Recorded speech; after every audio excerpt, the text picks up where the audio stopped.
Goeiedag, good day, fellow South Africans and citizens of the world.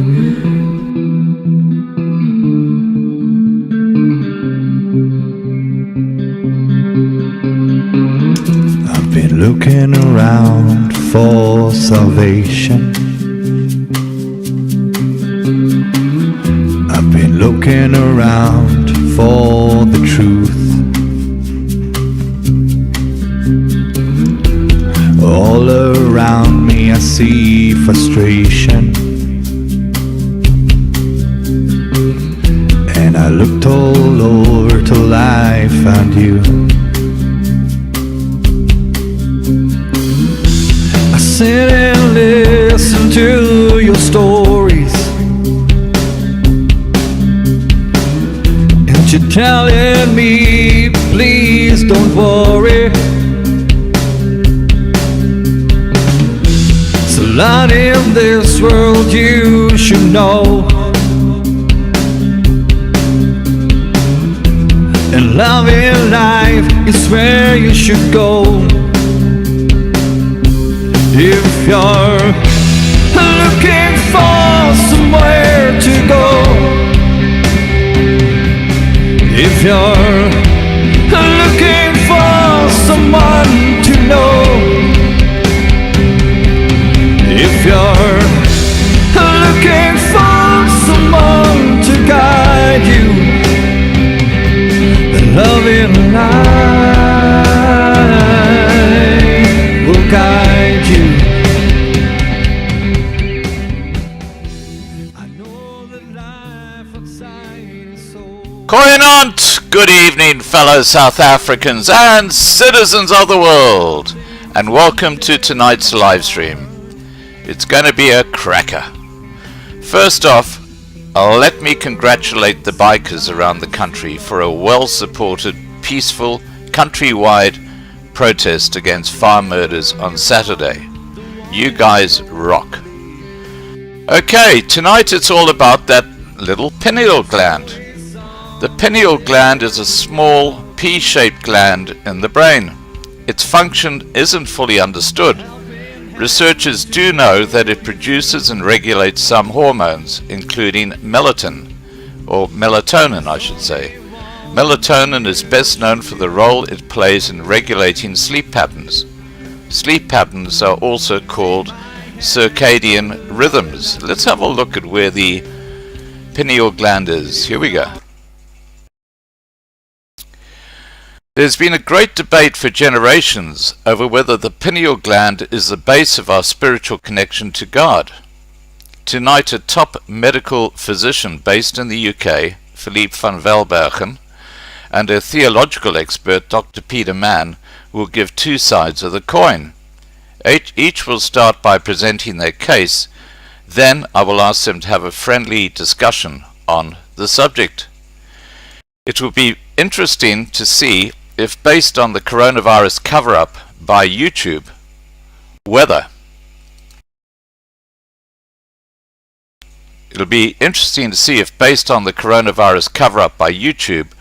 they take down this video and give me a community strike for daring to discuss this medical subject on their platform.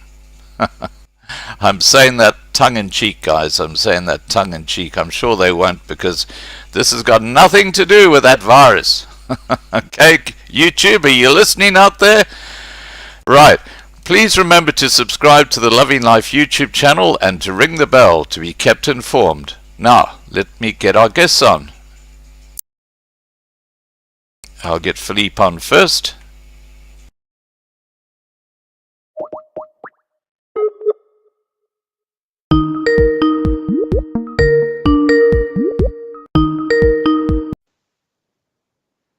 Hi, Scott. Hi, Philippe. How are you? Hey, back from some wonderful days in the Scottish bush. You celebrated your anniversary with your wife, didn't you? No, it was a birthday. It was her birthday. Birthday. Oh, let me get that right. Okay. And so you had a good time, did you? Wonderful. No patients, no emails, no phone calls, no cell phones, no surprise visits with emergencies. just beach, food, and book. Fantastic, fantastic. And you got a bit of sun, I can see. Yeah, it was lovely. We have had sterling weather. Yeah, it's been really, really fantastic. Unfortunately, it was a bit too short. Tomorrow we have a bank holiday, so officially the whole lot is shut. Right. Except for our shop, of course. Our clinic is open. We lack hours. We lack hours. I know the feeling. Let me get Peter on. We can get the discussion going. Yeah, boom.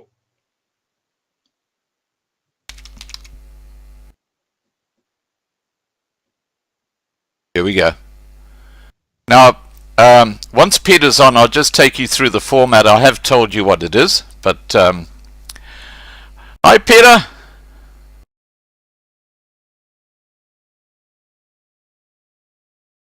Peter's just there. We are. Peter Munns is unavailable. Let me try again. I know he's there. We spoke a few minutes ago. I've got to go to this other one, of course. Sorry. Let me get this right.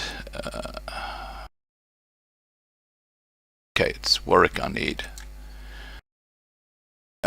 He's actually at someone else's Skype, not his. Okay. So I've just got to get them up. There we go.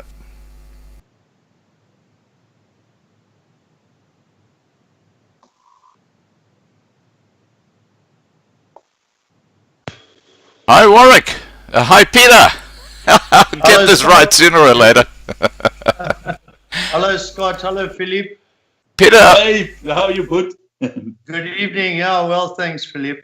Now, Peter, are you able to get your cam live? There we go. Better? That's better. There you go. Now, guys, meet each other. Philippe, Peter. I have no image of anything. I've got a blank screen. I can see. No Peter. Nobody. I can see Peter perfectly. I can see you. I can see you, Philippe. Yeah, Peter's there.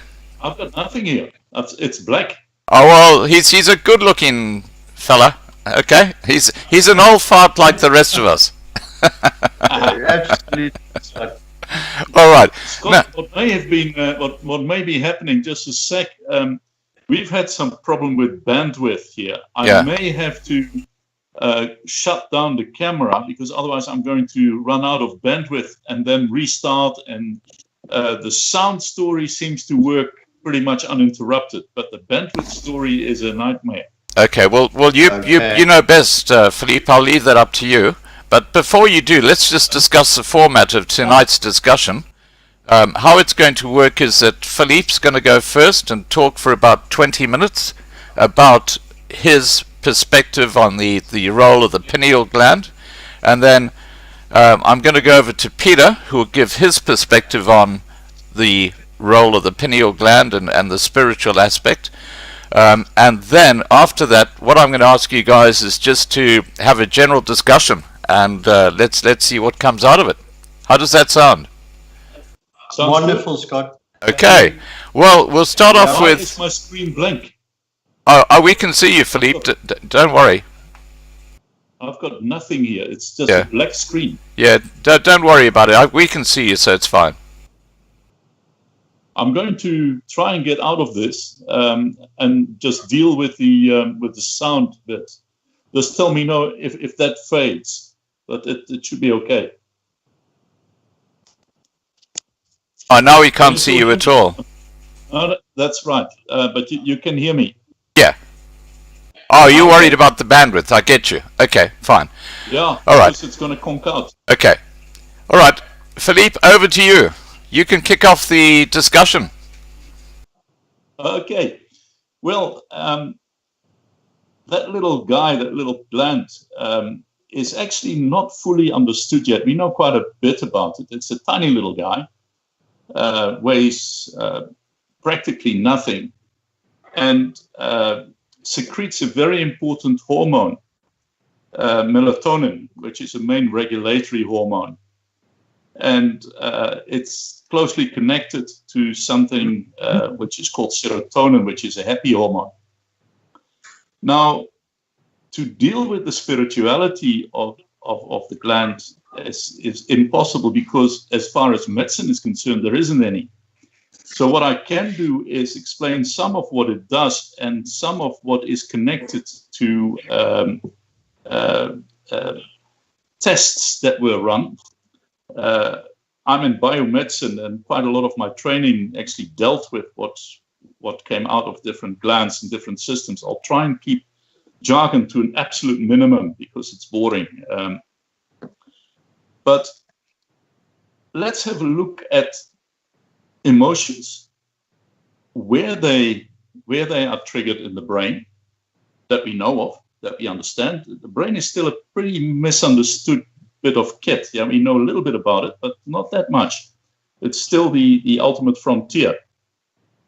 Now, when we have a look at spirituality, yeah, human behavior is actually controlled by the right parietal lobe and the prefrontal cortex. Now the right parietal lobe sits above your ear, a little bit above your ear, and the prefrontal cortex is in the front of the brain. And the parietal lobe deals, for example, with time and space, and of necessity also timelessness and spacelessness, like out-of-body experiences, mysticism, that sort of thing. This is reported in spiritual experiences. And now the interesting bit, there was a test run on about 60 Franciscan nuns a while ago, and they were in deep prayer. And whilst they were in prayer, immersed in prayer, there was a functional MRI run on them. And you could actually see that the profile, the MRI profile, changed of the parietal lobe, the right parietal lobe. There were areas which were well defined before they went into prayer, and that actually all but disappeared as a signature when they were immersed in prayer, which is very interesting. This basically works on intensifying religious experiences, and that also involves the brainstem. And the brainstem is, of course, a very old bit of kit. Yeah, it's about 500 million years old in our development, and it sits in things like reptiles. Yeah, they don't have religious experiences that we know of,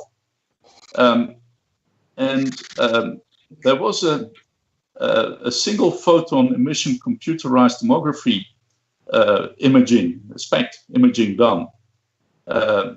And again, the way that fired was very interesting when prayer got involved. Inside the brain, there is something which is called the reticular activating system, RAS, which is incredibly important for human behavior. And at the height of arousal, yeah, I'm now reflecting, for example, religious arousal. At the height of arousal, the midbrain will be activating, and also the top of the brain stem, in the middle of the brain. And that gives you mystical experiences.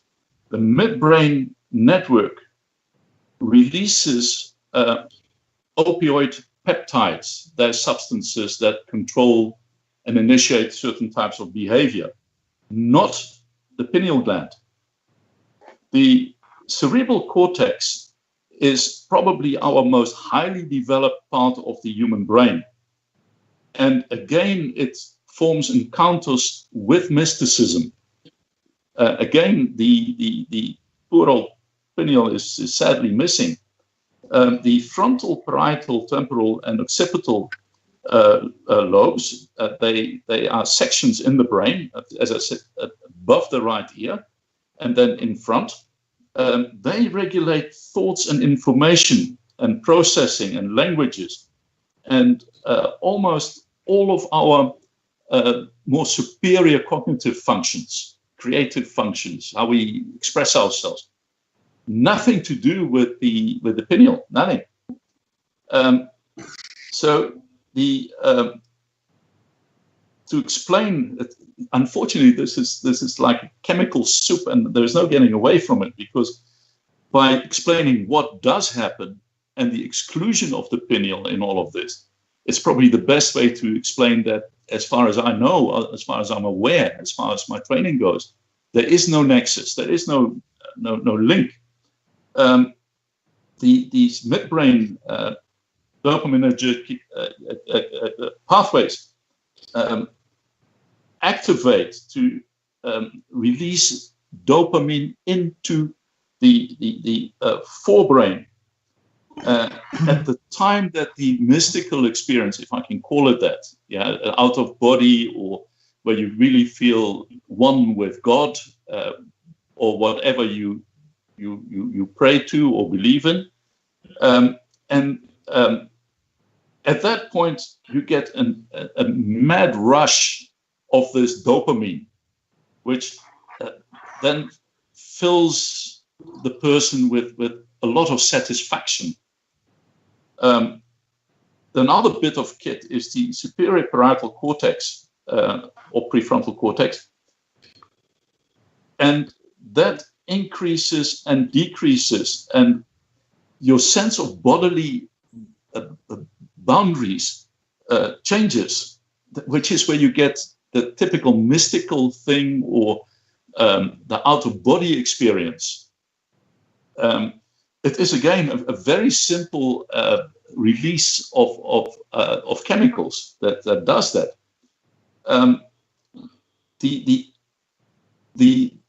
The brain reacts to prayer or to deep thought, and you can actually see that the baseline orientation area of the brain lights up, as was seen, for example, with the Franciscan nuns, that test that they ran, that experiment. This was well documented by a guy called Newberg, the Newberg structure and study of Franciscan nuns in prayer. There's another bit that is really important, and again, sadly, the pineal is absent, is the limbic system, and it deals with emotions and memories, and it sits, that system sits somewhere above the brainstem, and within the cortex. This cortex thing is important. I'll mention that a bit later again, when we deal with specific emotions and what may drive the chemical aspect, the biochemical aspect, if you will, of religion. And I'm being very respectful here. It's just my side of it. Yeah, my personal feelings about it are very different. And there is a negative system, the amygdala, which is a little almond-shaped structure which deals with flight or fight response. And that aggravates emotional intensity, and it connects with the hippocampus. It networks with the hippocampus, which deals with network and storage and retrieval of emotional response. And also, again, it does a lot more. It's basically your memory, your main memory function. But it also deals again with an aspect of the out of body, out of area, the otherworldlessness of mystics, of mystical experiences. Again, no pineal involvement there. There was a very important series of studies run when I trained years ago, and that was based on the experiences and the development of issues with Vietnam vets, because a lot of them were injured, had brain injuries, and their behavior changed. And one of the investigations was the so-called God spot. And that was studied by a guy called Johnston. And he basically looked at a couple of dozen people with traumatic brain injuries, affecting that right parietal lobe, the area that I explained that is just a couple of inches above your right ear. And from memory, it was, I think, the University of Missouri. And Brick Johnston actually published this whole lot. He was one of the first to really look into it. And he looked at the aspect of what from memory was called selflessness as a neuropsychological basis of spiritual transcendence. And this comes back to work that was done by another guy, Viktor Emil Frankl. He's a psychiatrist. He was an absolute giant in his field. And he looked at self-transcendence and self-detachment as the most precious elements of the human being, of the human spirit. There's a very interesting book that I remember that was Psychotherapy and Existentialism and The Doctor and the Soul, those books that he wrote. And he goes into these activity areas that cause what we are, and when it goes wrong, what we become, in essence, suicidal. Now, after all this investigation, Johnston then goes back on himself and he says, the God spot as a spot itself does not exist. But he says it's actually not a spot, it's a whole process of things that create an awareness of godliness, of religion, if you will.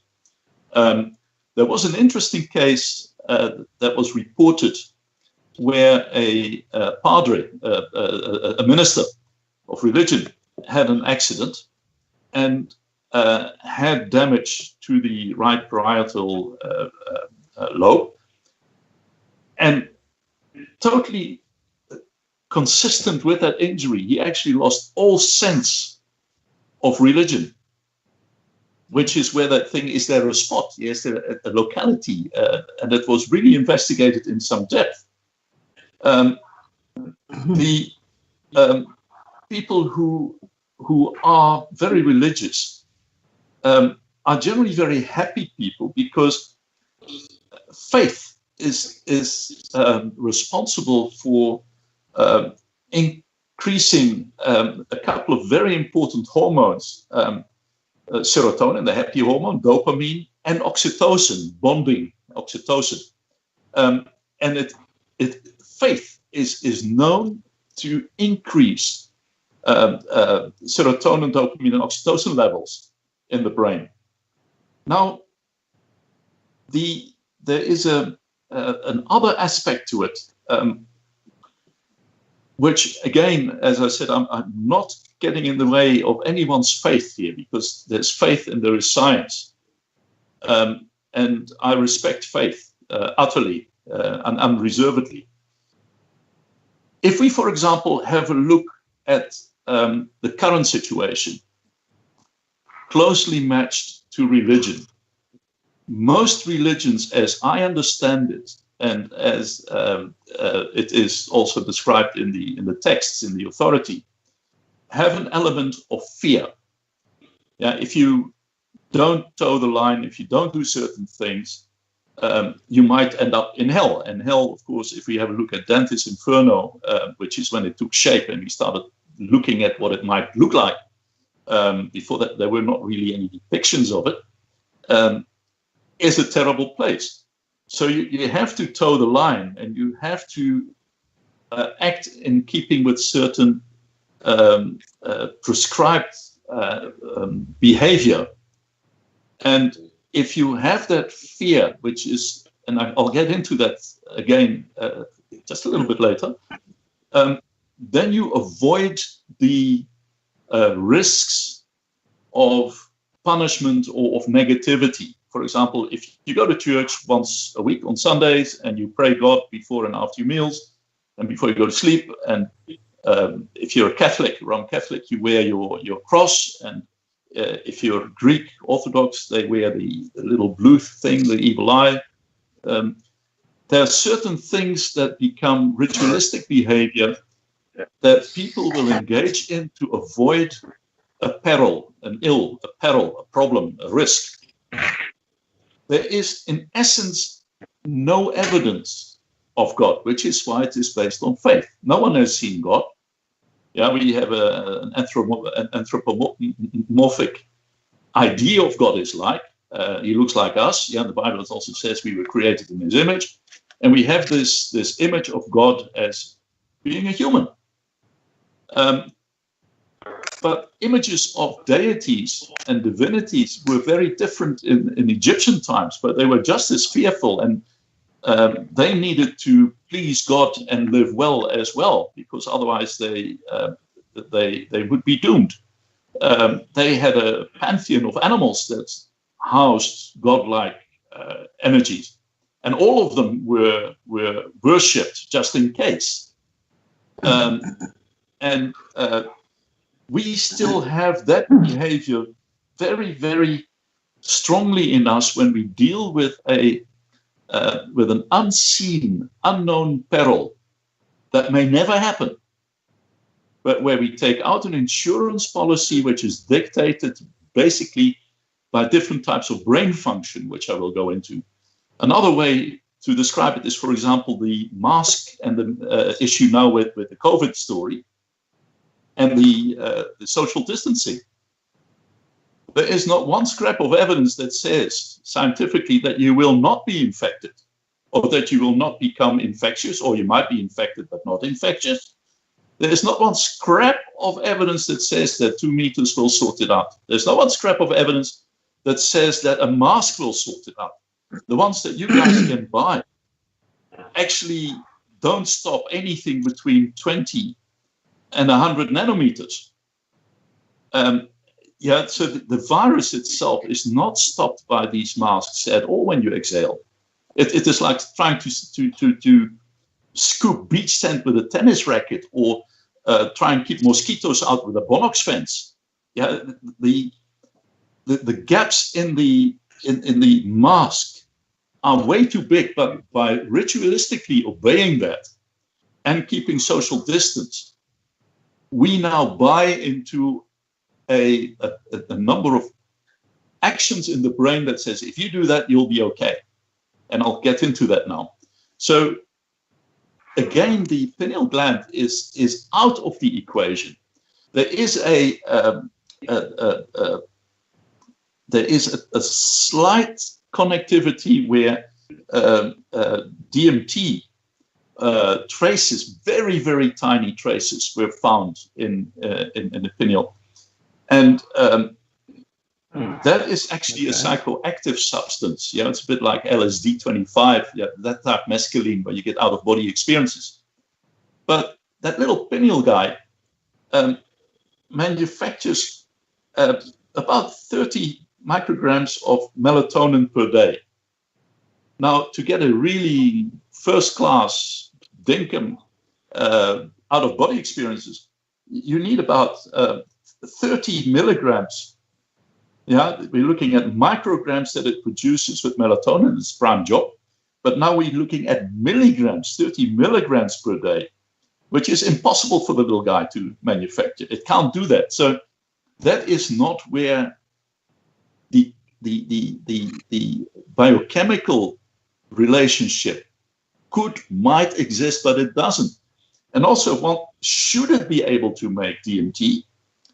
That is actually broken down by monoamine oxidase, which actually gobbles it all up. So it can not in a month of Sundays produce this stuff to the point where you get religious experiences, that little pineal guy.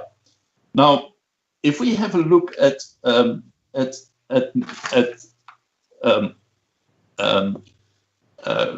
behavior, and we take fear, or the way we manage fear, yeah, we don't want to get left behind. We want to go to heaven. We want to be with God. We don't want to go into hell. We don't want to go and get punished. So we have a a fear mechanism. Now, fear has actually increased worldwide. There was a study published a little while ago in the States, and it was the Anxiety and Depression Association of America that published it fairly recently. 40 million Americans, that's nearly 20% of the population, lives with an anxiety disorder. And that comes from the Anxiety and Depression Association of America. And now we find that 40% more Americans are anxious than last year. And so we have a viral pandemic and we have a fear epidemic at the same time. People themselves have changed, and I'll go into the brain function that governs that just now. If you look at guys who were soldiers on Omaha Beach, they walked with open eyes into death to fight the Nazis, and thank God they did. But those guys took the risk and just did what was necessary. If you look at colonists in the West, in America, or the colonists in South Africa, what they feared as perils and what they faced as perils was humongous. And they faced it and dealt with it. Not so much now, because we are even happy to surrender freedoms. So, and that is all worked out in brain sections that I go into now. Philippe. There's a section which deals with feelings and emotion, which is the nucleus accumbens. Philippe. And the negative area, the amygdala, which I spoke about earlier. And what happens with this is that you get fear trying to deal with another area where you find a solution to fear. And they don't really talk to each other. Philippe, can we start wrapping up in about 5 minutes? Because then we need to go over to Peter. Okay, carry on. Sorry. So we need, when we need to deal with fear, again, if there is a religious connection to deal with the peril after death, we need to find a solution. We need to find reasoning, logic. Now, logic is seated in the cortex. It is conscious. Fear is in the amygdala, which is not conscious. And logic cannot control fear. So we look at something to find surety or security. Fear cries out for surety and security. And logic, as I said, has no grip on fear. Now, we then go back to science and scientific data and explanations to control fear, which it doesn't. We need a prop. So whether that prop is religion and a Bible and a system or scientific explanations as we see, we are doing things in the world now that we have never, ever done before. How we are run by the governments is unbelievable. We need a lightning conductor. And we need a place for evil and negativity to go to be dealt with. And this ritualistic approach is actually, as I described, is a conglomerate of brain functions and chemistry that happens there. So a lot of this stuff is not really reasonable, as in we can reason it out. We look for props, but nowhere. I've given you a bunch of brain sites, if you will, to deal with aspects of religion and motivators, strong motivators for religion, and the areas that do deal with it that we know of. But that little pineal gland is totally out of the equation. Okay, you finished, Philippe? Philippe? Hello? Whatever it produces, as I explained as well, is then broken down by MOA. So, no, medically speaking, we're going to be having a problem here. Okay, Philippe, we've lost your audio. I think you've given a really good introductory summary. I'm going to hand over to Peter now to give his side on the pineal gland. Peter, are you ready? Yes, I am, Scott. Okay, over to you, mate. Okay, I think that I'm coming from a background to this. It basically started in 1992. I'd just come out of. We were looking Scott, at. When did you lose me? Hello. When did you lose me, Scott? The audio. Oh, okay. Scott? Scott? Carry on, Peter. Hello? Carry on. Okay. Yeah. I think I just got interrupted there. Yeah. I just wanted to say this journey of learning and discovery began in 1992. I was a major in the army at 25, 16 years in the military, CF. And when I started this journey of learning and discovery, I realized I'd heard a comment passed that what is the difference between apathy and ignorance? And a college professor asked his class once, and one student stood up and said, "I don't know and I don't care." And that really made me start to think about the reality between apathy and ignorance, and what actually makes us, what motivates us to do these things, or to follow religion, or to follow some spiritual purpose or walk in life through faith. And what it did was to enliven a lot of debate, and it also aroused a lot of curiosity. And we realized back in 1992 that our country was heading for a bit of a storm. We were heading for we had a leadership crisis, because we'd actually done a lot of research and we knew there were going to be some problems. We needed a separation of church and state.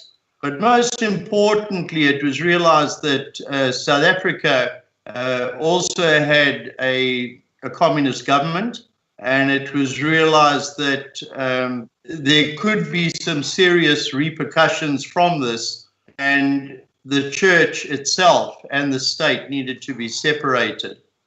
But getting back to what Philippe said, we've got two things that motivate us. One is self-interest, and the other one is fear.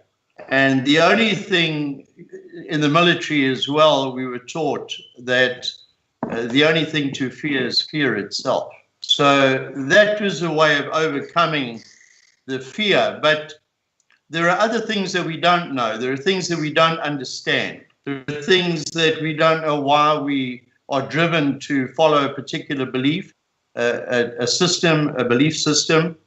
And research made us realize that the body was made for the soul, and also the soul was made for God.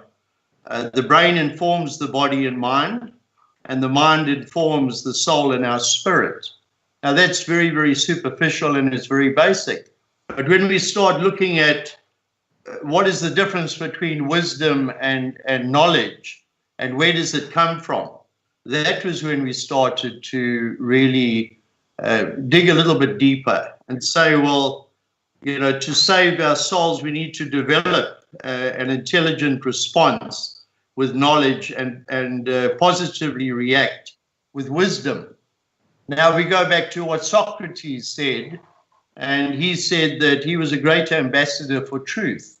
And if you have a look at religion, and especially Christianity, we strive for truth, justice, and righteousness. In terms of that, he also said that beauty is a short-lived tyranny, and that the only true wisdom is in knowing that we actually know nothing. And the only one good is knowledge and wisdom, and there's only one evil, and that is ignorance. So we're getting into an area where I'm not a psychologist, and I'm not really into counseling or anything of that sort from a medical level. But what it really made me understand is that I did a lot of research on the history of leadership in this country, and we've got a leadership and a management crisis. And what we have, if we relate it to what Socrates says, then we've got 7 pillars of ignorance in government in South Africa, and maybe in a lot of other countries, where that's related to ideology, communist, tribalism, various humanism, fascism, corruption, insatiable need for greed, nepotism, incompetence, mismanagement, sloth, laziness, unaccountability. These are the 7 pillars of ignorance. But if you want, and we need to replace those 7 pillars of ignorance, because that is basically evil. What we're seeing as a byproduct of that ignorance, people can starve the poor. They can make decisions to have absolutely no compassion whatsoever. There's a disconnect between the brain and the heart. Totally. There's no compassion. There's no feeling. So there's got to be something going on in our heads that make us, if we look at the 7 pillars of wisdom as opposed to the 7 pillars of ignorance, good judgment, real understanding, use of knowledge, real experience, use of common sense, real insight to challenge, compassion for the poor. That's common sense, common decency. And we have to strive to find alternatives, to provide solutions, to litigate issues, and to debate matters, and to bring reformation and to establish referendums. Now, I don't know which part of the brain has got anything to do with where we make the difference between right and wrong, but we're taught that. We're taught it's either you have a moral compass, you have a moral absolute, or you bordering on a sociopath where you have absolutely no regret, no apology, no remorse. Now, more recently, we've had the privilege and honor to meet with Dr. Ritesh Chaturvedi, and a very influential and well-known society of sophists. Now, these very learned medical people have been able to find a 5-step cure, which is a poor man's cure for COVID-19.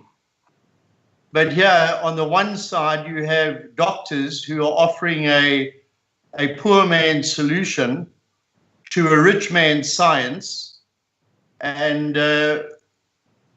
we've got the government which want to cure the symptom without treating the disease.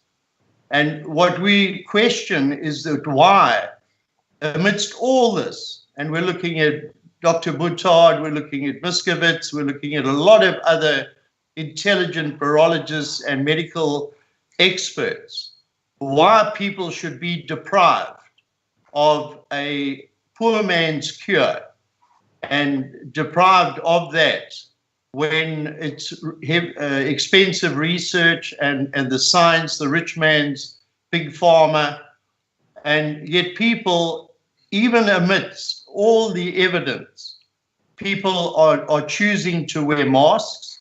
They're either in a state of ignorance or denial that it actually exists, this COVID-19. And it's a lot of fear-mongering. We're getting back to that fear, Philippe.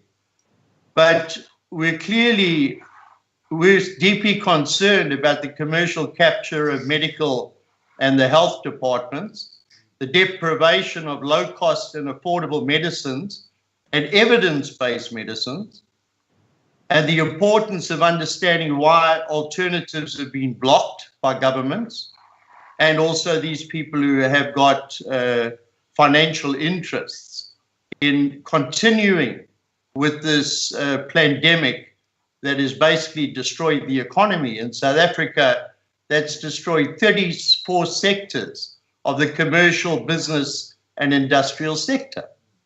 Now, what politician in his right mind would actually put people under house arrest, declare martial law, bear arms against innocent people. I'd like to know what part of the brain actually works in government and these people who control this pandemic, which is promoted by mainstream media and monopolies for obvious self-interest.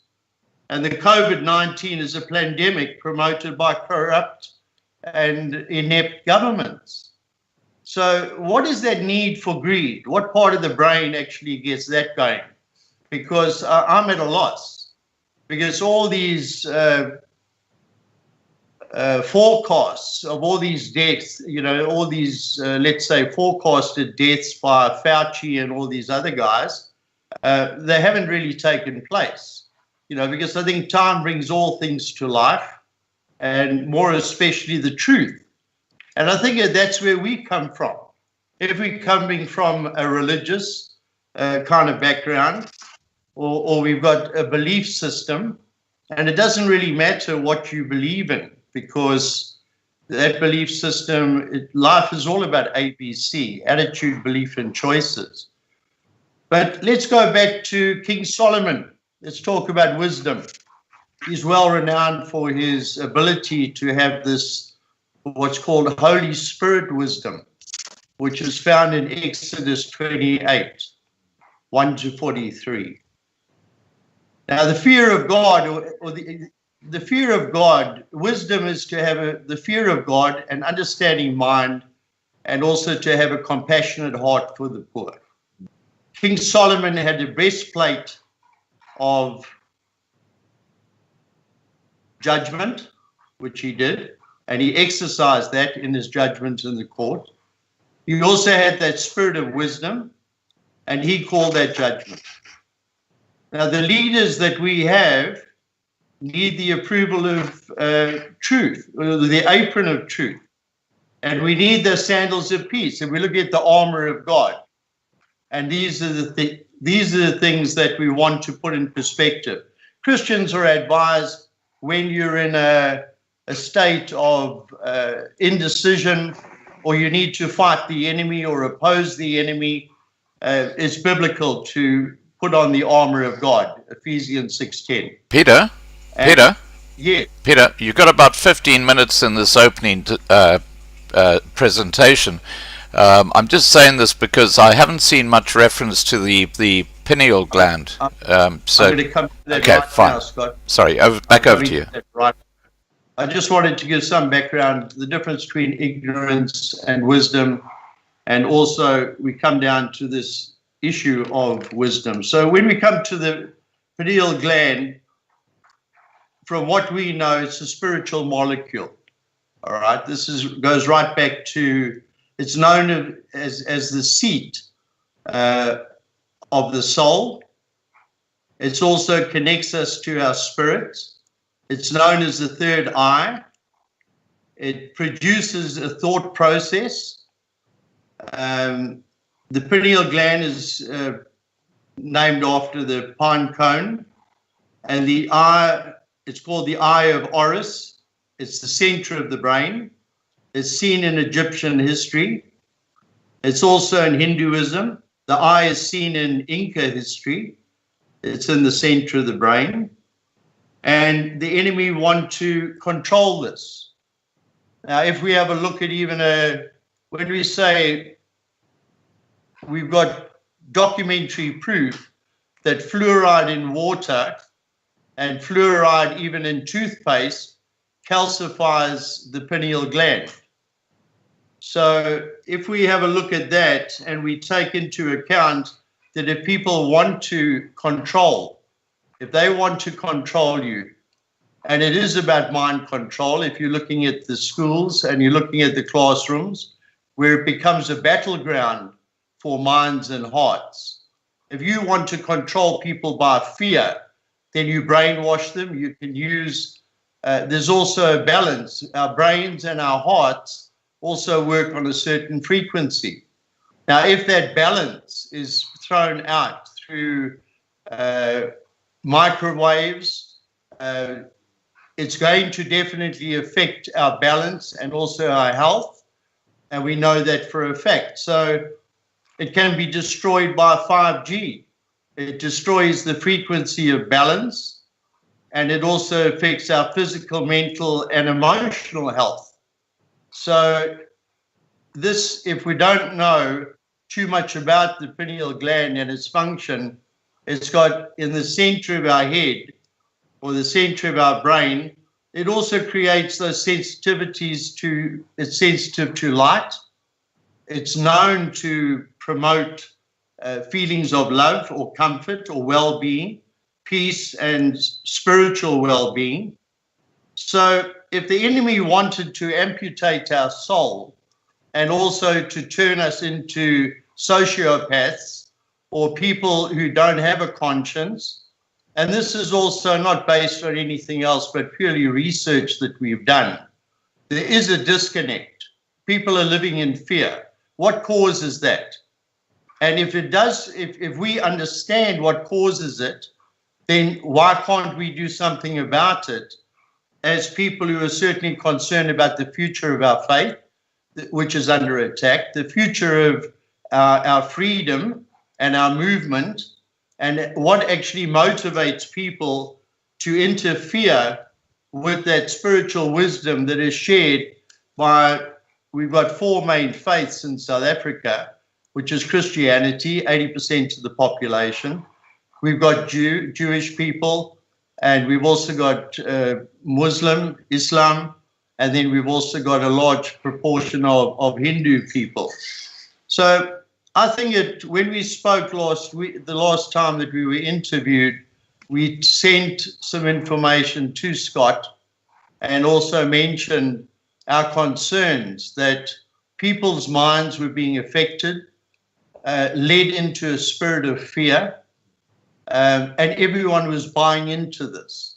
And no one seemed to understand what the cause was until we started, had some valid information saying that fluoride in water and fluoride in toothpaste and other chemical things definitely interfere with the processes of the pineal gland, Philippe.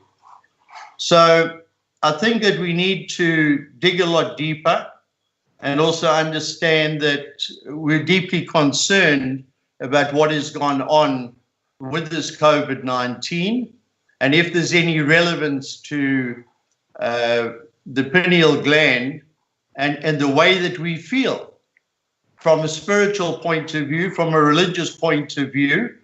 And this is, I'm going to wrap up now, Scott. If we look how people have been guarded, if we look at Christianity in 1960, you had the Jesus movement, which was a revelation of the Holy Spirit. It was the coming of the Lamb. Today, we've got the revelation of a line of judgment. If we look at Exodus 28, where there is judgment coming. But what motivates that? What actually takes us to those levels? And we've got biblical scripture that can actually substantiate what I'm saying. To move from that mindset of that we must extend the purpose of Jesus Christ. And if we looked at that 1960 period of the revelation of the Holy Spirit and the coming of the Lamb to a period of the coming of the Lion of Judgment, and we're entering into that phase now.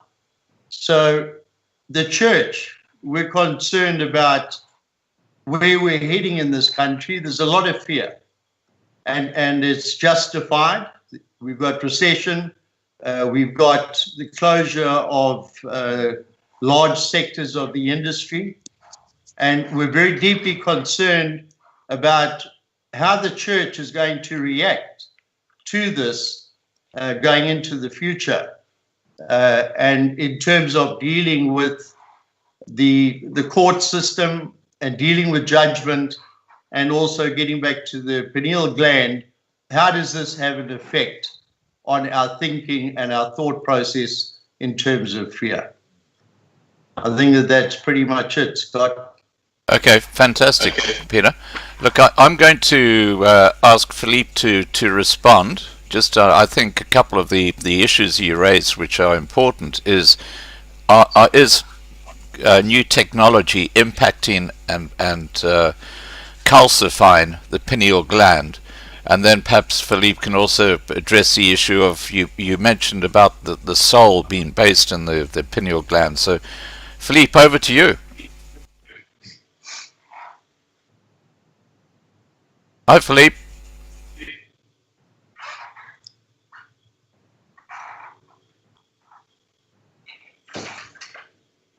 Philippe, are you there?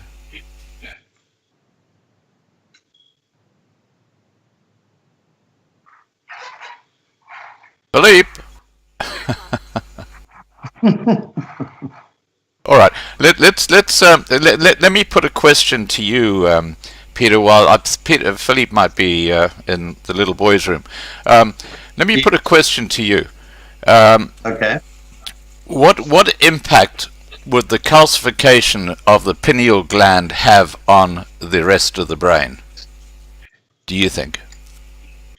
Well, Scott, if the pineal gland, if that is part of our having the ability to have that spiritual awareness, if you're talking about being the spirit of wisdom, okay, that we find in the Bible, where does that spirit of wisdom come from? Right.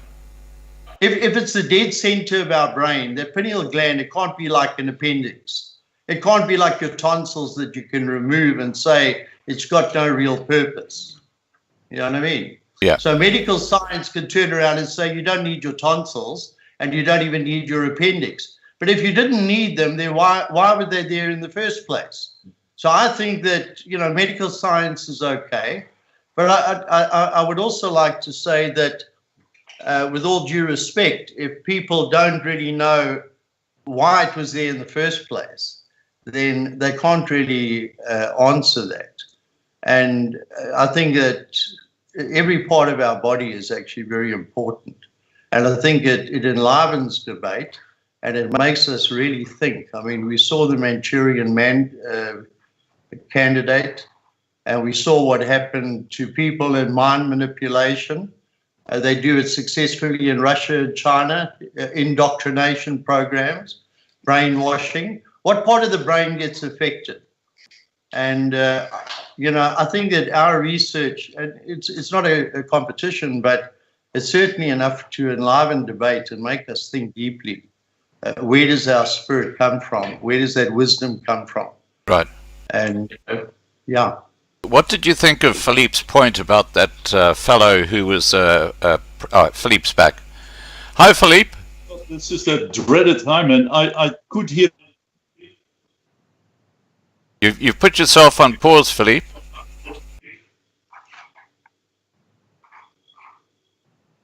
Philippe? You've put yourself on pause. You have to take off the pause. Let me call you back, Philippe. Okay, I'll call Philippe back. Okay. I think he has problems with his broadband or internet. Okay, we'll just wait for Philippe to come back. I think he's got his audio back now.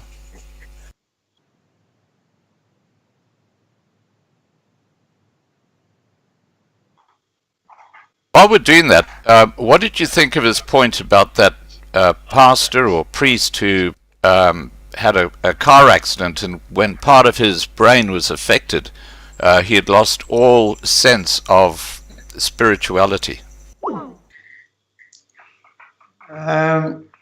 You see, once again, Scott, I don't know enough about, I don't have Philippe's, expertise or experience and his knowledge on whether it's the left hand or the right hand side of the brain. Right. But what does concern me is that there aren't too many people that are able to provide sufficient information. If all the religions, right back to the Incas, right back to the Egyptians, and even Hindus today, if they regard that as the center of the brain, then you've got to, there's a lot more to it, I think, that, and it really requires, I think, a lot more, let's say, medical evidence and a lot more information. But it opens up an opportunity for us to investigate it further, you know? Yeah, what I find fascinating is that every single community, I'm talking about hundreds of years ago, whether you were in South America, whether you were in North America, whether you were in China, whether you were in Fiji, they all believed that there was a higher being. And they had no connection with each other. So there's something there, and you know, there's something there that's common right through humanity. What are your thoughts on that? Well, you know, I think a lot of the religions as well, there are some which are man-made, they've been distorted. If you take the Hindu faith as well, it's a way of life, people, you know, born into it. But, you know, right back to many, many years ago, people even believed that that was the third eye. Yeah. And they even portrayed it as almost like a cyclops. So it's got to be, and I mentioned that before on, you know, when I dropped the bombshell the last time that you spoke to me. And I thought just a different perspective was, you know, the all-seeing eye on the top of the pyramid on a $1 bill. Think about that. Yeah. Where everyone has seen that as maybe the sign of the New World Order, the all-seeing eye. If it didn't have any significance, then why stick it on a US dollar bill? Yeah. Number one. And also, if it had no meaning, it might not in fact mean the New World Order at all. But what it might mean is that it might be the target of dumbing people down, keeping them ignorant, keeping them poor, and also keeping them dependent on a communist state. That's where I come from, because that's what's happening around the world. If you look at the Agenda 2030, no one seems to know. You start talking about these things and you're a conspiracy theorist. But people like Dave Icke has been talking about it for 30 years, longer. And he's seen as a conspiracy theory, but time brings all things to life, and more especially the truth. And we're seeing a lot more truth now than what people were prepared to talk about before. But, you know, I mean, I don't say that my views people have to accept, just like Philippe's views. Yeah. But what I do say is that we have to respect one another's thoughts, because I don't know enough about his field of expertise. But just my concerns, I brought them up from let's say, a religious perspective or a spiritual perspective. And I think it requires, you know, further thought. Right. And I've got a question here from Erica. Scott, I'm back. Oh, welcome back. Can you hear me? Welcome back, Philippe. Hello, Philippe. I heard all of Peter's presentation. It comes out shortly after that. Yeah. Apologies, there's nothing I can do about it. That's okay. It's unpleasant. Look, did you want me to comment on what Peter said? Yes, please. That's the whole thing. Let's discuss points raised. Okay. This is a classical situation where one deals with science. I'm a specialist medical practitioner, Peter. You asked what my point of departure was. Yes. And one of the things that we need to understand is that there is something called faith, and that there is something called science. And science is not carved in stone. We learn stuff all along, and we have beliefs that then are no longer held or overtaken by other discoveries. I'm well aware of it. But what I tried to do, because that was my brief from Scott, was to medically link, in terms of medical science or bioscience or whatever you want to call it, the pineal to emotions, to religion. And in terms of science, there isn't a connection. That is why I decided to map where emotions are vested, positive emotions, negative emotions, how different brain sections communicate with each other, because that we know. I also illustrated that there is a very definite nexus, because that was picked up with an MRI with the 60 Franciscan nuns when they were deep in prayer, and that particular area lit up like a candle, and in other tests, whole areas disappeared. Now, the pineal gland is not, as far as we know, because we know what it does, and we know its function. And the one bit that was contentious about it with regard to a religious link, and I'm well aware of the third eye connectivity and the eye of Horus, and I'm well aware of most of those aspects, but looking at it hard and fast, we know how different sections of the brain communicate with each other and have some authority over each other, or not at all. And you ask me where positive feelings and emotions come from and where negative emotions come from. Well, medically speaking, we know that they come from the nucleus accumbens and the ventral tegmental area. Those are the positive areas.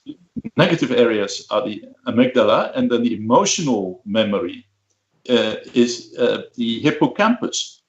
Now, one must understand that we have certain bits that we understand with conduct, with fear, and how we respond to it.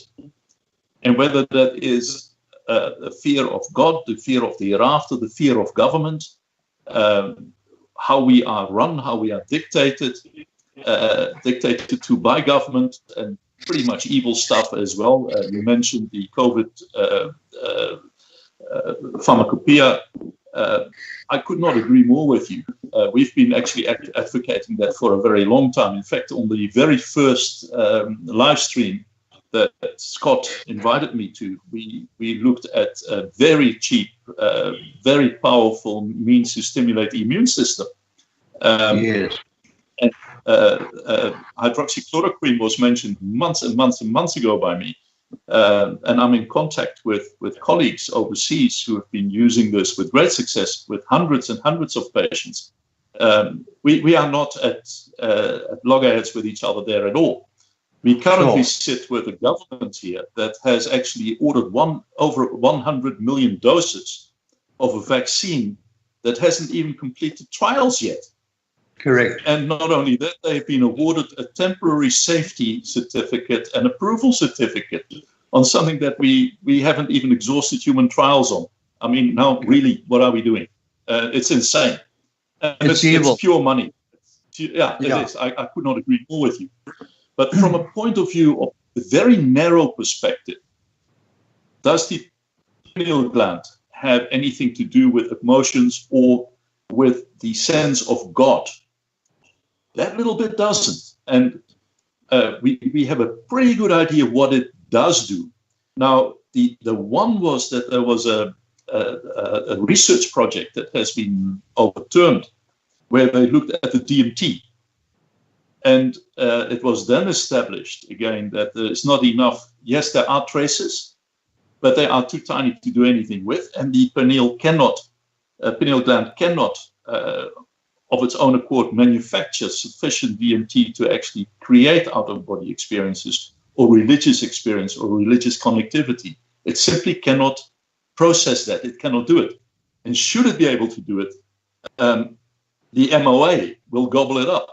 So that guy is on its own and is not medically, technically speaking, in a God area, in a religion area. Other sections of the brain, oh yes, they are. And we know what they are. But that little guy, notwithstanding the beliefs of the Far Eastern religions, for example, that they believe that the third eye is seated there.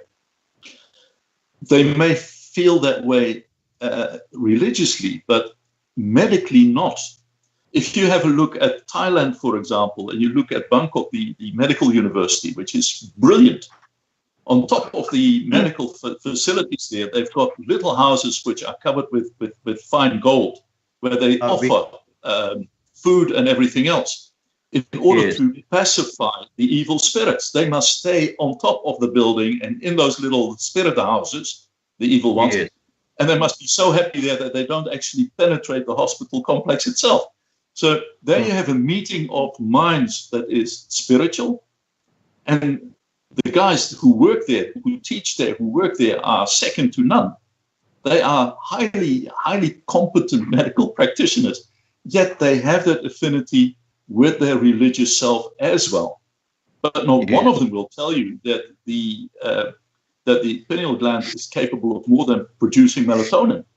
And serotonin and dopamine, that does not come from that area at all. I've illustrated where it does come from. So the answer, medically speaking, no, it doesn't have a connectivity. If you wish to believe it spiritually, that is faith. I have steered away from faith with a purpose. Now, you've tackled that arena of the pineal gland. But medically speaking, no. Does the brain have a connectivity? Does it change when it prays? Yes, we know. We can see it. We can see it on an MRI, on a functional MRI. We know. The research into brain-damaged veterans from Vietnam has taught us a whole lot of stuff about brain function and how it works with emotions, negative and positive, and memories, and how it tries to deal with fear. Powerful motivator. So we know about that. And like you, I've served as an officer for many years, and I know what it is like to basically shut down and go and do your job, and hopefully walk away alive at the end of it. Do your duty. It is actually a weird sensation because everything in us fights exactly that motivation. We want to stay alive and not get hurt, and you need to overcome that powerful impulse. But from that glandular perspective, the evidence, it's not that we don't know, it is that the evidence is outright against that nexus. Spiritually, does it matter? If that is your faith, if that's your belief system, so be it. And I told Scott that I'm not going to argue with that because I cannot argue against faith, one way or the other. But I can give you a roadmap, if you will, of certain sections of the brain that deal with emotions and deal with activity that is related to religious activity.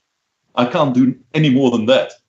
And every single one of those areas that I painted for you excludes that little gland. It doesn't surface. It's no dotted line relationship either. There isn't. Yeah. Okay, Philippe, can I get Peter to respond to that? Peter? Thanks, Scott. Philippe, yes, I really appreciate and also respect, the wealth of knowledge that you have had. We've definitely got, certainly got a lot of experience behind us. But which part of the brain gives us vision? Which part of the brain gives us the vision? And just from a biblical perspective, someone like John the Baptist, you talk about, you do have that out-of-body experience, and there's a lot of people that believe in UFOs and extraterrestrial type of experiences, and people have had, near-death experiences and gone through white lights and all sorts of things. But which part of the brain in all your studies tells us or shows us those people who can not necessarily predict the future, but in those days they were called seers, and seer was a visionary. And a visionary person is not someone who looks at the immediate that we have with cosmetics these days, and consumerism, and drives consumerism as a big market, but also takes us to not the immediate, because we're living in a period of immediacy, not the ultimate. And if we had to look, and I'm not talking about someone who's sitting with a crystal ball in a gypsy caravan, I'm talking about someone who's got genuine insight and vision, understanding what is going to happen. Where does that come from? What part of the brain gives us that, Philippe? Well, we've got the parietal lobe that I explained to you that actually can cause that otherworldliness. So yes, there is that, and also the hippocampus networks. Yeah, it deals with memory and storage, and also the otherworldliness. And there are a number of brain chemicals that can cause that. But connecting with the unseen, being able to predict future or see the future, I don't know. I have no idea. I know that certain areas, as a chemical reaction, deal with developing a sense of otherworldliness. As I explained, it is that sense of time that you lose and the sense of place that you lose. And that is a chemical reaction. But to clearly see that which has not happened, I have no idea. Absolutely none. It is not documented. We don't know what that plugs into. Is it a collective consciousness? There are people who believe that there is a record that can be plugged into where people can see things. But again, that is faith-based. How that connectivity exists, I don't know. Not medically, anyway. I have no idea. Peter? Yeah. I know where the otherworldliness comes from. That I can explain away. But all right. No. Philippe, let Peter talk now.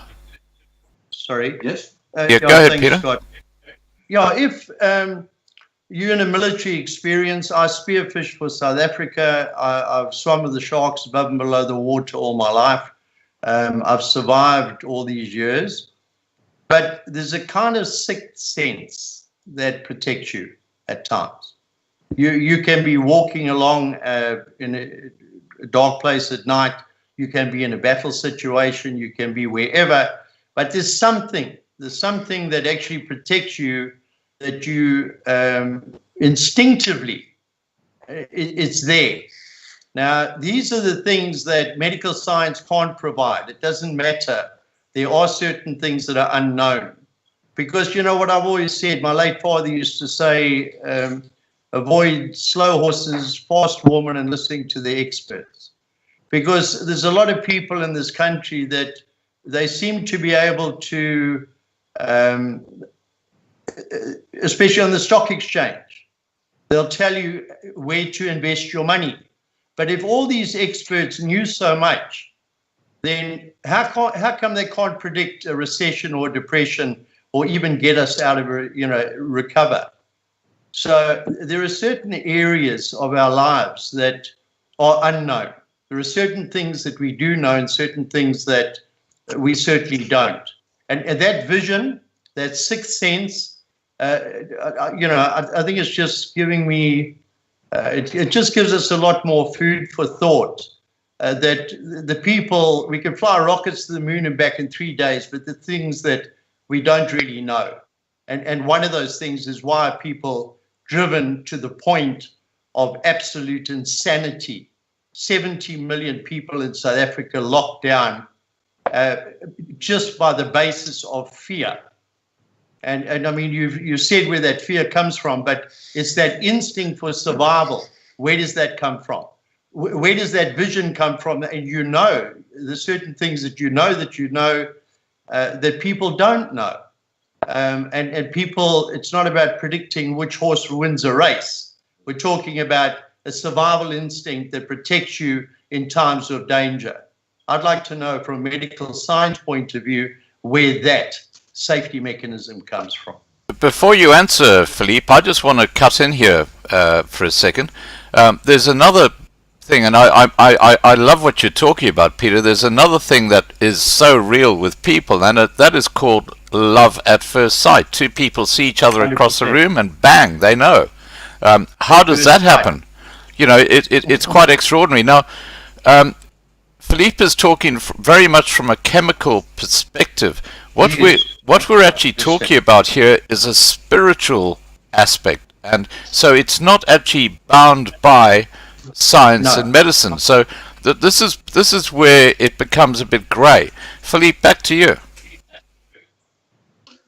Well, we are all in all quite primitive animals as well, and I explained that structure that was identified 500 million years ago and hasn't really changed.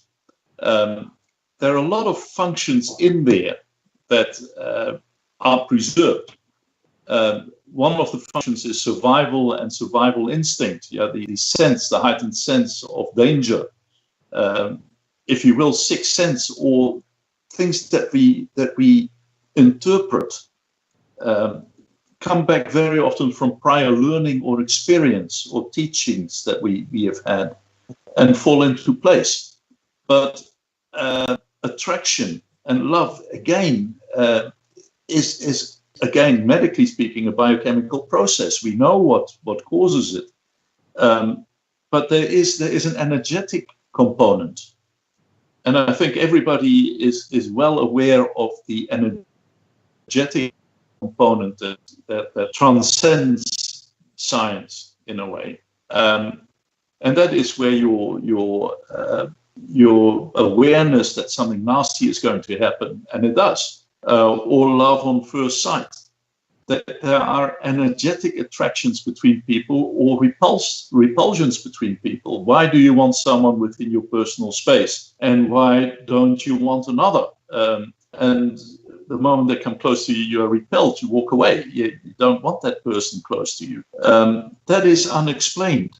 It is an energetic exchange. We are well aware of energetic exchanges. And when you look at things like Chinese medicine, traditional Chinese medicine, there is a lot of stuff that is totally unexplained. Look at the meridians. The meridians are met. They're run in the same place with every single human being. And now the real stuff, as soon as you die, the meridians disappear. They're gone. But in a live human being, those meridians are perfectly predictable as to where they are and what they do. Yet in conventional Western science, we are quite arrogant and we laugh it off. I don't, by the way. There is a lot of stuff that is totally and utterly unexplained when it comes to energetic medicine. And also energetic, we're now looking at things that we never looked at before, which is nanopharmacology. In biomedicine, that is a very powerful component. But nanopharmacology is now being tried out, if I may call it, in conventional pharmacology, because it's so less toxic. That was unheard of. And nanopharmacology has a very strong energetic component to it, an energetic exchange. So we are not at the end of our learning, far from it. And with a bit of luck, we can learn a lot more by listening to a lot of people who have already known what we are trying to learn for 1,000 years. But energetic components of our being, we can't measure it, we don't understand it, we accept it. It is part of us, it is a very primitive part of us, and it is at the same time a very elevated spiritual part of us.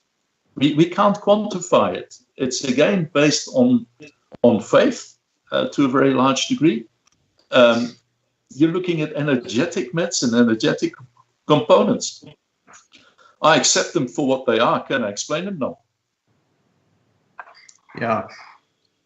Do I wish to explain them? Not really. I'm quite happy with where they are, and I'm very comfortable with them. I wouldn't be what I am and what I would like to be without those energetic components. They make me whole. Yes. Otherwise, all I'm is a chemical soup.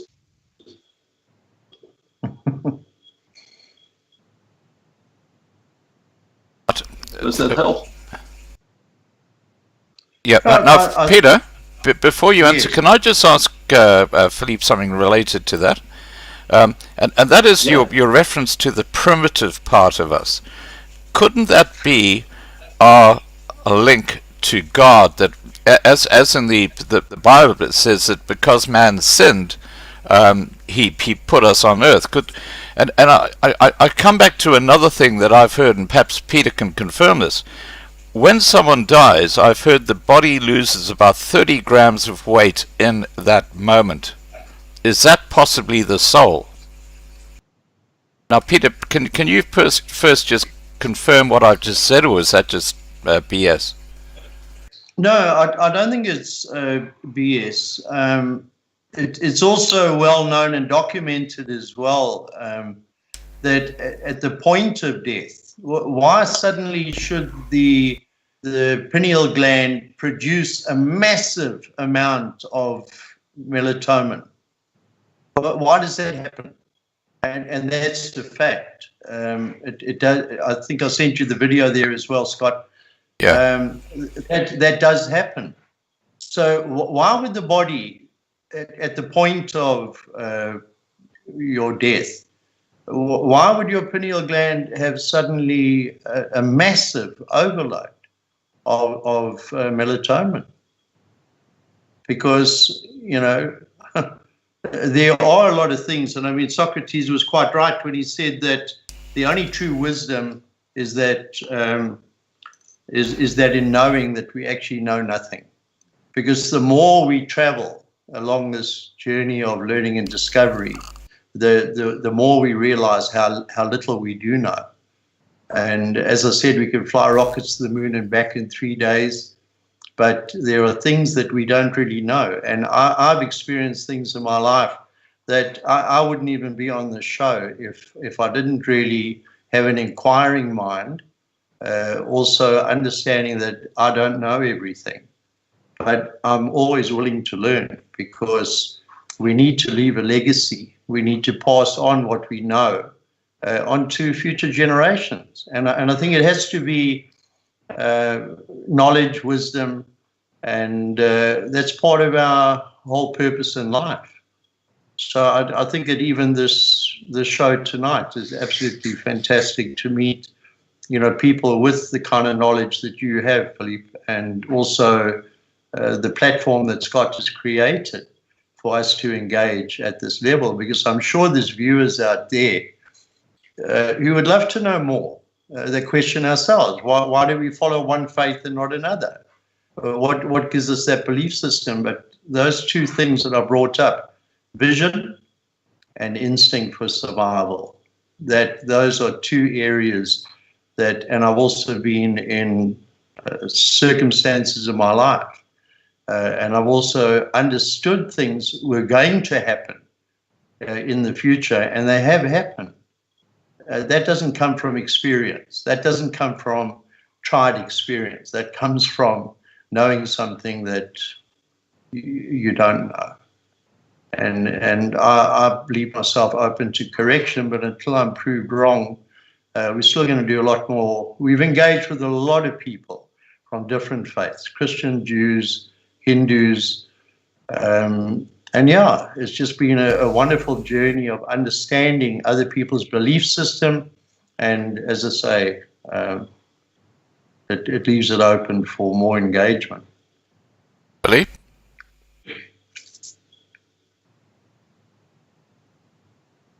Philippe, are you there? Philippe? Yes, I'm back. I've got a network failure here. It is a problem. I thought it might happen. What was the question? It wasn't a question. It was just a statement. Yeah. Do you want to repeat the statement, Peter?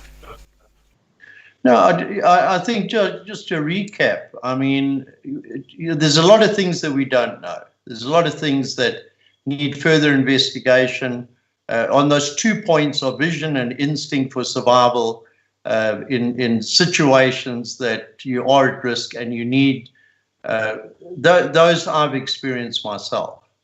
And so with an inquiring mind and also with all the experience that I've had in life, there are things that we don't really know, but that even science can't prove at this stage. And it just leaves it open for more comment later on down the road, or more investigation, But we're surrounding ourselves with very highly qualified people, doctors, and we're establishing our own virologists and medical people, Dr. Ritesh Chattery, with this, with that, that society of sophists, people who have got inquiring minds, people who have got evidence-based medicines to find cures that aren't based on the cost of research or the cost of production. I think we just owe it to society and owe it to people that we need to find practical solutions at affordable prices for people in the life and, in our society. So I think in that it's also been it's been a success story, surrounding ourselves with people that share the same values.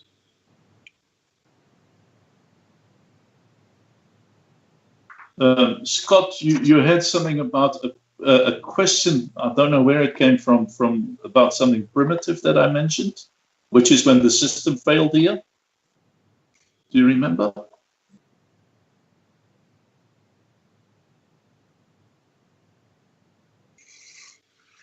Scott, can you hear me? Yeah, sorry about that. Yeah, I can hear you, Philippe. What I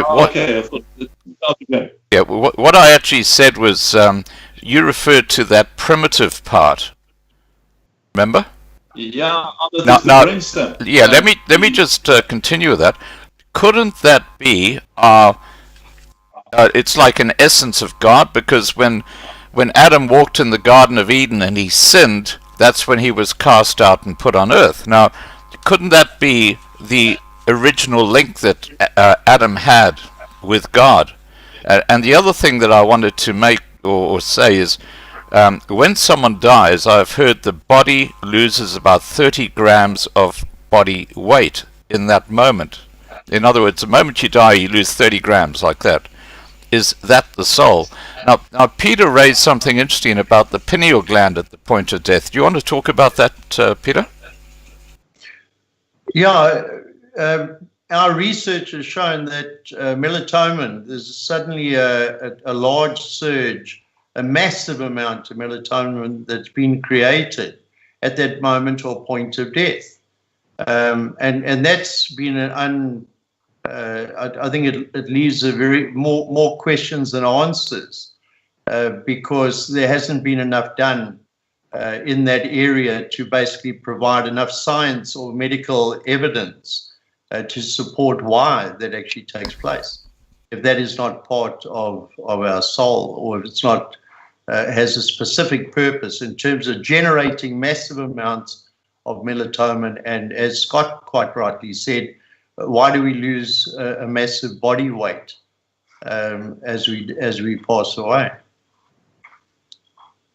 Well, we believe that, for example, seeing a tunnel with light that so many people see, and also those with near-death experiences, we believe that there is massive activity of neurons firing away in the brain and shutting down. And I think it is nature's way of protecting us from emotional trauma at the moment of death. There are a lot of functions that we ignore that are actually designed to make us comfortable when we most need it. The human behavior, with respect to the question that was answered, the brainstem, of particularly the reticular activating system, the RAS, is very important when it comes to human behavior.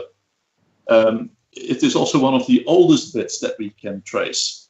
So yes, it involves a lot of behavioral aspects of us as human beings, and possibly also of other animals. Yeah, we are an evolved primate, really.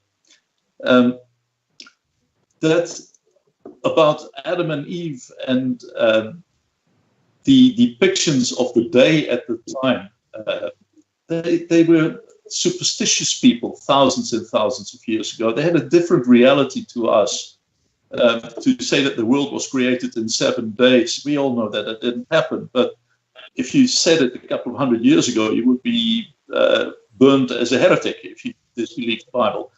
There were ways of depicting things, and I accept that for what it is. The matter of Adam and Eve and paradise, I think, again, is a matter of faith.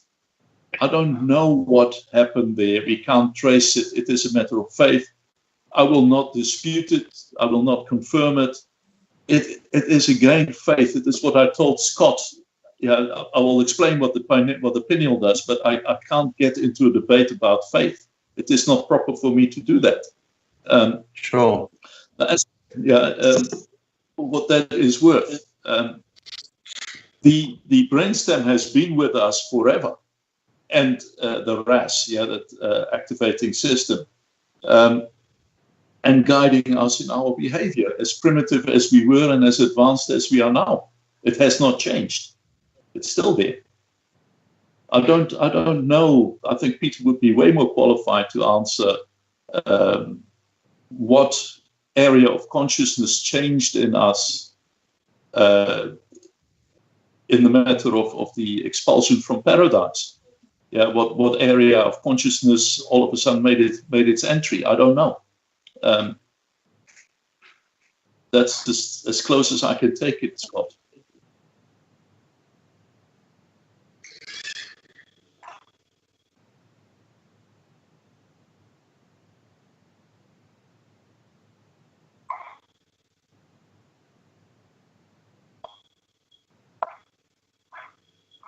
Scott?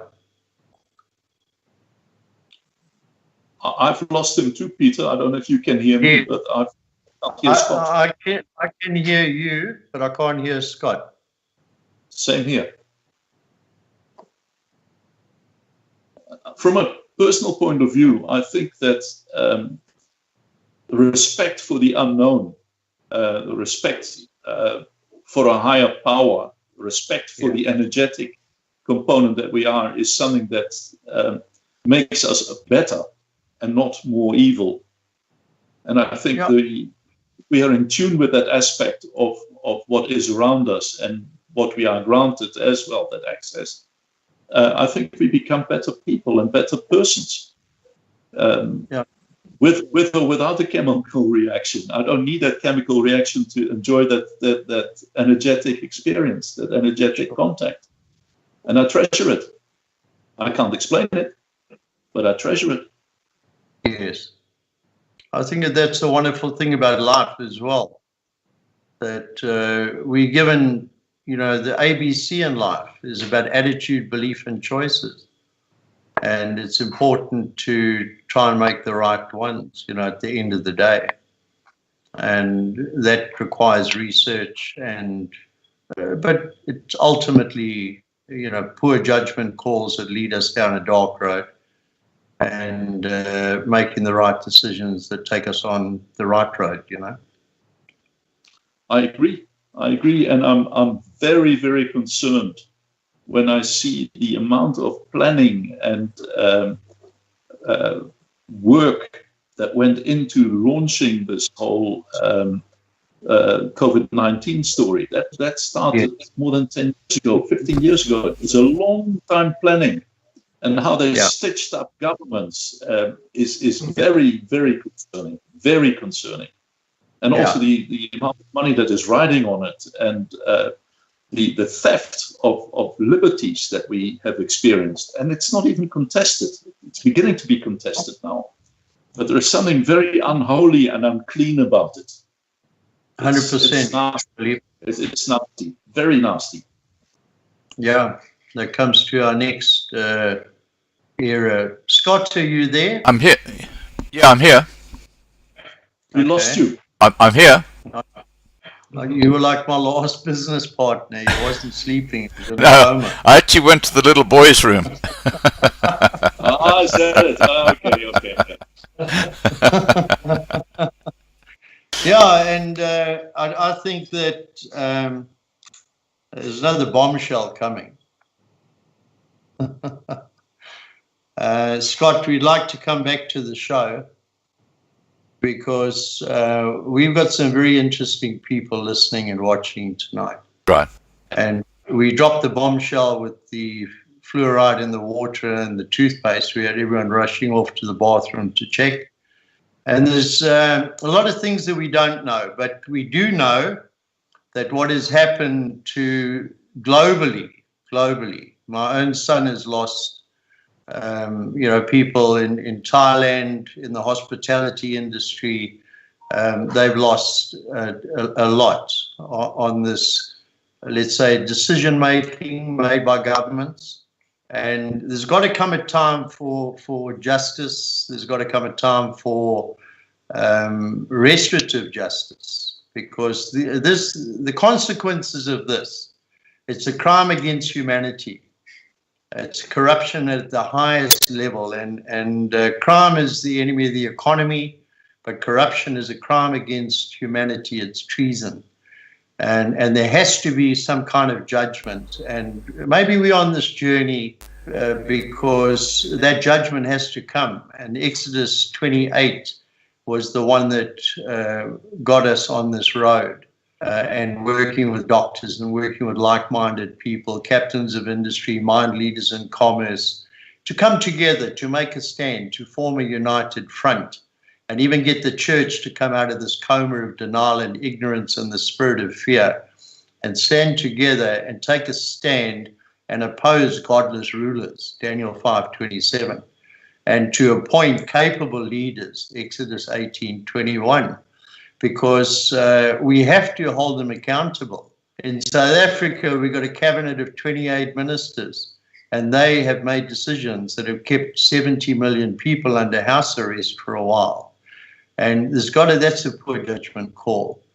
And we need a justice system that can actually bring the results. And Scott, I'd like to set up something, because we've got a justice system at the moment. If the justice system at the moment in our country protects the guilty, we've got a solution for that. Right. And and that's where I need to sort of end off and say that we'd like to bring those people back onto your show and educate the people around the world that we have got a solution for people that believe that they're above the law. They do not respect any law, not even God's law, and they don't believe in the rule of law. That time is coming for judgment. I'd be very happy to do that. I'll get Marlena to speak to you about the details and the timing. Is it one that you'd like Philippe involved with as well? Yeah, I would love, I think it also comes down, I really, it's been a pleasure, Philippe, to meet with you. And I hate that expression, we agree to disagree, because that's a misnomer. But I really appreciated the input, and I think it also provided a lot of clarity. But I'd like Philippe to also be part of the Society of Sophists that we put together. We're getting medical professionals. We don't need, I'm not saying that we don't need them. We value the inputs of Dr. Miskowitz and Boutard and all the fantastic work Miskowitz and Daly, that they've all contributed to proving that this pandemic is one big hoax. And we've got very, very highly qualified doctors coming together now. So, yeah, Philippe, I'd really value your input. Actually, one of my heroes. She's one of my heroes, Peter. The work that she has done on vaccines and vaccine awareness is second to none. She's got a lot of guts. And for your information, we disagree on a lot less than you might think. And I think you might find that we agree on a great deal more than you might think. We're not that far apart. Not at all. I know. Yeah, I know. We stand on the side of truth, otherwise we wouldn't be here tonight. And we're not here because we're not all there. We're here because we want to contribute something meaningful back to the future of this country. And we want truth, justice, and righteousness. And we're going to see it in our lifetime. I'm fighting for it from this end here, actually. I see stuff that would make your hair stand on end. And it makes me very. I don't have much of that. I'll take your word for it. Yeah. It makes me very angry, Peter, what I see. Very angry. I'm not easily angered. I'm very slow to anger. It's anguish, Philippe. It's righteous anger. It's righteous indignation. And we just wish that there were more people in the country who could actually stand together and see it for what it is. See it for what it is. And then hold those people responsible for those acts and omissions and transgressions. It's going to come. It's going to happen. And the next time we're on the show, we're going to bring game changers to the table. We got people coming to us now. And it's great. It's great time. We needed COVID-19, as evil as it was. But the judgment time is coming. We needed this time to really understand, to unite to like-minded people who really care about our future, faith, freedom more than anything else. Because our freedom had been taken away. Freedom of expression, freedom of speech, thought, movement, religion, and what? A cabinet of 28 ministers, public servants telling us what to do. Are you kidding me? Philippe, what's your thought on that? Well, we have a situation in the UK, Peter, that will make you even more angry. There are minute meetings that have now been leaked, and the latest one through the NHS was a very secret one. People were warned in that minute that should they make it known that they would lose their jobs, and that actually included anyone over 45 to be denied resuscitation. What? Wow! I mean, really? And in Scotland, we were actually looking at anyone over 60 who would be denied resuscitation. So you go to a hospital, infected, you are very sick. In fact, there's certain treatments that were given totally in error, and they shouldn't have been given, and a lot of lives would have been saved. But you would actually be denied resus. That is mass murder. How dare you? How dare you? It's criminal. How dare you? There's no sanctity of life. Still 16 people there in gas camps, but here we actually had an official procedure and to cull people over 45. What? Yeah. What are you thinking? Yeah. What is this? And when you deal with the Federal Vaccine Act, where four vaccine manufacturers went to court and argued that they should not be held accountable for vaccine damaged patients. And their argument, which still stands, if you Google this phrase, you'll get that act, that Federal Vaccine Act. Vaccines are unavoidably unsafe. Open quotes. Vaccines are unavoidably unsafe, close quotes. Then what the hell are you doing telling people that you will take their children under police guard and the police escort out of their homes to get them vaccinated when this is your statement? I mean, really now, what are you doing? Releasing vaccines that are now being manufactured that have not completed trials. Never been tested. Safety certificate. They don't have an acceptance certificate. They don't. An approval certificate, non-existent. They are now given a temporary one, whilst the safety and efficacy is being established. How the hell do you do that? How in heaven's name do you do that? What are you going to pump into people? And then the manufacturers give the safety for the next 4 years. That is published. Yeah. So what are you doing with this stuff? No. yeah, it is dirty. It is evil. It's dirty. Yeah. And it makes me very angry, very, very angry. And quite rightfully so. To work within a system that actually documents that their official procedure, their triage, is anything over 45 gets knocked off when they need you most. What happened to do no harm? Yeah. This is a bad Well, let me add this, put this little one in the pile, Philippe. How about in America, where you can abort a baby right up to the point of birth? Yes. You know, that is just absolutely disgusting. I just cannot understand that. Guys, look, I'm going to wrap up the discussion now, because we've covered the pineal gland. I think we've all got a much better understanding as to the chemical aspect of it and the theological aspect of it. This, you know, the thing about the spirit is that it's not a chemical. So it's really it's indecisive as to whether or not the pineal gland is pivotal to it. Yeah, carry on, Peter. No, I was just saying that, you know, if a person is Holy Spirit filled, then you're captive to the Word of God, whoever that God may be.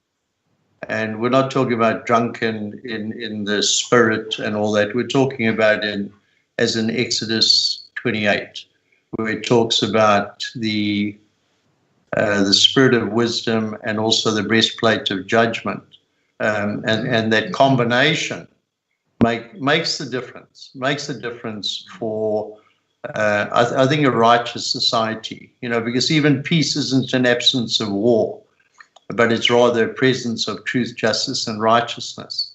So these are the things that we believe in, and we believe that there is that Holy Spirit that fills those people who are receptive to it, and those people who understand it, and also are prepared to do the will of God. And that's in Matthew 6:33, to understand his will, and then to understand the needs of the country. And that's what gives you the 7 pillars of wisdom. So we rather err on the side of wisdom, and we're going to tear those 7 pillars of ignorance down in the government that we're subservient to right now. Right. Now, what I'm going to do, guys, is I'm going to ask you to make a closing little comment to people watching the program. I can tell you that there's been a huge amount of interest in this subject, so that's really good news. I look forward to our next live stream, where we can get the experts on that Peter's talked about as well. And hopefully, Philippe, would you like to join that as well? Yeah, why not? That would be great, yes. Okay. I think our interests run very, very closely entwined there. Yeah. Look, very closely indeed. I think you guys have got a great deal of synergy. So what I'm going to do is with your permission, I'll send you an email so you can contact each other direct in the meantime, and perhaps just, if you want to, you can chat about things. Yeah. Yeah. It'd Philippe? be great. Yeah. Yes.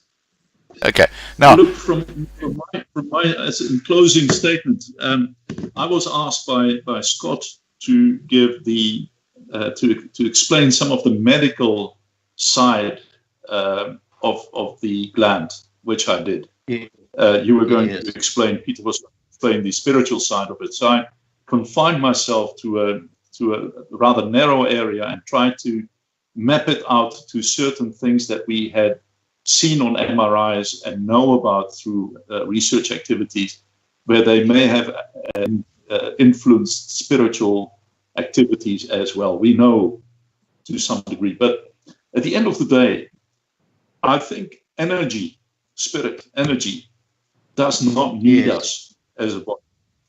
And sadly, much to someone's lament, bodies at times can be stripped of spirit and energy as well, and they're not better for it. And I think that at the end of the day, our spiritual, our energetic component may or may not be rediscovered. Personally, I actually couldn't care less if it is discovered or not, because I'm quite comfortable without putting labels and regions and chemistry and otherwise to it. It stands alone. It is way more powerful than what I live in. I understand what I live in. I don't really understand spirit and energy. I understand some of it.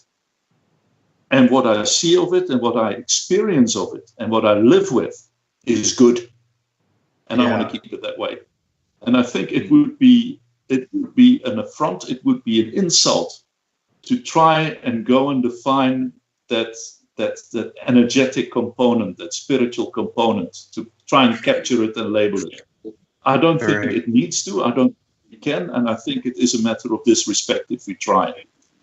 To try and understand the physical aspects that we have, that is part of, I think, a God-given mission to try and improve people's lives and their quality of life by understanding more about what we are. And we are given the tools to do it by engineers, MRIs, for example. We learn more and more how to look after that physical aspect of us. And I think that is a gift. It is a spiritual gift as well.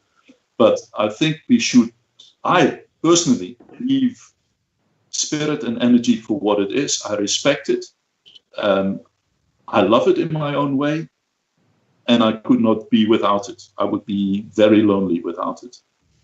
And it does not interfere in any way whatsoever in the work that I do. And eventually I'll return to it. And I'll leave this body behind for what it is. That's my take on it.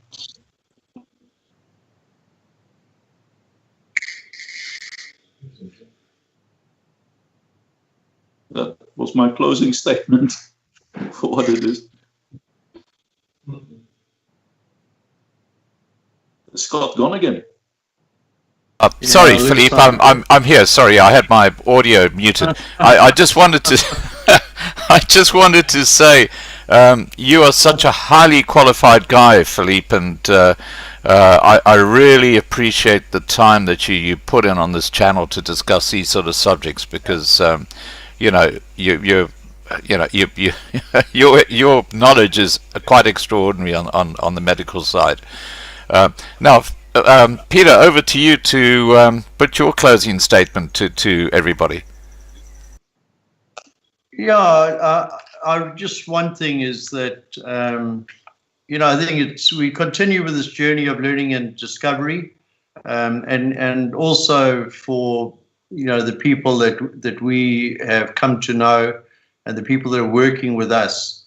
I agree with Philippe as well, and I respect his views as well, that there's a lot of things that we don't know. But at the end of the day, we know that times are changing, and even in the body of Christ, because we must extend the purpose of Jesus Christ. And his purpose was to come, and also to, initially, he came as the Lamb. But a lot of people think that he'd be coming to save us, which I think is a tragedy in the church, because people hang too much on this Romans 13 as a central thing where we must be obedient and come under the authority of government or our leadership. But when that government is not godly, then we need to oppose it, as in Daniel 5:27. So I think that the church must come out of that coma of believing that Jesus is coming to save us. Jesus Christ is coming to judge us, and we're going into judgment time now. And that is why I think that this whole debate, Scott, has also enlivened a lot of debate, because there is time for judgment, and there's time for justice and restorative justice. So I think that, the meet tonight has been fantastic. I think that we've learned a lot from one another, and we hope that the viewers have gained something from it. And we're open to be contacted anytime. and Scott, thanks very, very much for hosting the show.